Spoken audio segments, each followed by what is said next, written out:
Good morning. ഇന്ന് ഞങ്ങളുടെ ഒരു മോർണിംഗ് റുട്ടീൻ എങ്ങനെ ഉണ്ടാവും എന്ന് പറഞ്ഞിട്ട് കാണിക്കുവാണേ. രാവിലെ എണീച്ചിട്ട് ജസ്റ്റ് കിച്ചണിൽ പോയി. കിച്ചണിൽ ഞാൻ ചെറുപയർ തലേ ദിവസം ഞാൻ പൊതിർത്തിട്ടുണ്ടായി. സോ അതൊന്ന് 3 വിസിൽ അടുപ്പിച്ചു. എന്നിട്ട് ബീറ്റ്റൂട്ട് ഗ്രേപ്പാക്കി വെച്ച് ആക്കിയിട്ട് ഞാൻ കുളിച്ച് അങ്ങനെ ഫ്രഷപ്പായിട്ട് വന്നിട്ട് തൈറോയിഡ് ഗുളിക കഴിക്കുകയാണ്. ടാബ്ലറ്റ് എടുക്കുന്നുണ്ട്, ബിക്കോസ് ഇപ്പോൾ തൈറോയിഡിസം ഉള്ളതുകൊണ്ട്. അതും കഴിച്ചിട്ട് വന്നിട്ട് ചെറുപയറും പിന്നെ ബീട്രൂട്ട് ജ്യൂസ് അടിച്ചിട്ടുണ്ടായി. ഞാൻ എപ്പോഴും ഇങ്ങനെയാണ് ബ്രേക്ക്ഫാസ്റ്റ് കഴിക്കുന്നത്. ഓരോ ദിവസം ചെറുപയറായിരിക്കും, ഓരോ ദിവസം കടലയായിരിക്കും. എന്നിട്ട് ഡ്യൂട്ടിക്ക് റെഡി ആവുകയാണ്. ഡ്യൂട്ടിക്ക് റെഡി ആവുമ്പോൾ സൺസ്ക്രീൻ ഇട്ടു. സൺസ്ക്രീൻ മസ്റ്റാണ് ഗൈസ്. ഇവിടെ ഞാൻ സൺസ്ക്രീൻ എല്ലാം ഇട്ടിട്ട് അത് കഴിഞ്ഞിട്ട് ഫെയർ ആൻഡ് ലവ്ലിയാണ് ഓൾവേസ് ഞാൻ യൂസ് ആക്കുന്നത്. ഫെയർ ആൻഡ് ലവ്ലിയാണ്. സോ അങ്ങനെ ഫെയർ ആൻഡ് ലവ്ലി എടുത്ത് ഫെയർ ആൻഡ് ലവ്ലി ഇട്ട് ഫെയർ ആൻഡ് ലവ്ലി ഇടരുത് എന്നെല്ലാം പറയൽ കേൾക്കാം. ബട്ട് എന്തോ എൻ്റെ സ്കിൻ ടോണിന് അത് ഓക്കെയാണ്. സോ അത് തന്നെയാണ് ഞാൻ ഇടുന്നത്.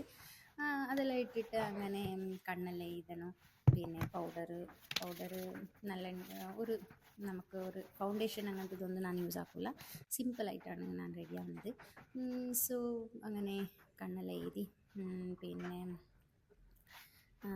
അങ്ങനെ എൻ്റെ ഫ്രണ്ട് വന്ന് എന്തോളം പറയുന്നുണ്ടായി അടങ്ങി. അതും കേട്ട് അങ്ങനെ റെഡി ആവാനാണ്. സിന്ദൂരം വെക്കാവോ എന്ന് ചോദിച്ചാൽ യെസ്, നമുക്ക് ഇഷ്ടമുള്ള പോലെ റെഡി ആവാം. ഇവിടെ അങ്ങനെ റിസ്ട്രിക്ഷൻസ് ഒന്നും ഇല്ല ഞാൻ വർക്കാക്കുന്ന ക്ലിനിക്കിൽ. സോ അങ്ങനെ ചൊട്ടെല്ലാം വെച്ചിട്ട് അങ്ങനെ ഞാൻ ഇന്നലെ പോയപ്പോൾ ഒരു ലിപ്സ്റ്റിക്ക് മേടിച്ചായിരുന്നു. ലിക്വിഡ് ലിപ്സ്റ്റിക്കാണ്. നല്ല ഉണ്ടായി. അതോടെ കളറ് നിങ്ങൾക്ക് കാണാൻ പറ്റും. എനിക്കെന്തോ അത് ഭയങ്കര ഇഷ്ടപ്പെട്ടു. സോ അത് മേടിച്ച് അതിട്ടപ്പോഴേ ഫേസ് എന്തോ ഒരു ബ്രൈറ്റ്നസ് ഉണ്ടോ. സോ അങ്ങനെ ഹെയർ എല്ലാം സെറ്റാക്കണമെന്ന് പറഞ്ഞിട്ട് എവ്രി ഡേ ഹെയർ ചീന്തുമ്പോൾ എത്രയാ ഹെയർ ഫോളോ അറിയോ ഗൈസ്. അങ്ങനെ ഹെയർ എല്ലാം പുട്ടപ്പാക്കി അങ്ങനെ ഡ്യൂട്ടിക്ക് പോകാൻ നോക്കുക. ഡ്യൂട്ടിക്ക് പോകാൻ റെഡിയായി.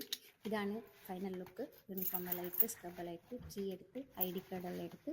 സോ ഞങ്ങളിപ്പോൾ ക്ലിനിക്കിൽ പോകാം. ഓക്കേ.